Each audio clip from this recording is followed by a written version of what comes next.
గురుమూర్తి గారు గోడ దూకి వచ్చారని చెప్పడం తప్పు. ఎస్పీ గారికి ఫోన్ చేస్తే ఎస్పీ గారే బయట నుంచి తీసుకొని రావడం జరిగింది. కరుణాకర్ రెడ్డి గారు రావాలంటే ఏ విధంగా గురుమూర్తి గారు వచ్చారో అదే వెహికల్ వచ్చి ఉండొచ్చు.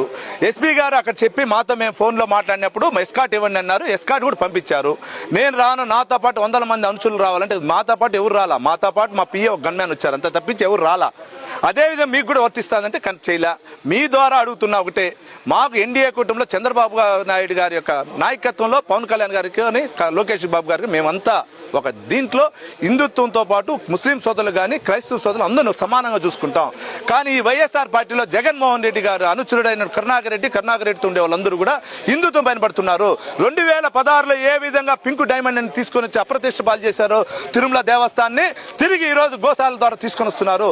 గతంలో జరిగిన పొరపాట్లను విచారణ చేస్తాం. ఇంకైనా కరుణాకర్ రెడ్డి గారు కానీ జగన్మోహన్ రెడ్డి గారి ప్రపంచంలో ప్రసిద్ధిగాంచినటువంటి కలియుగ వెంకటేశ్వర స్వామితో ఆడొద్దండి. ఆటలు ఆడుకుంటే ఆయన చూపిస్తాడు మీకు.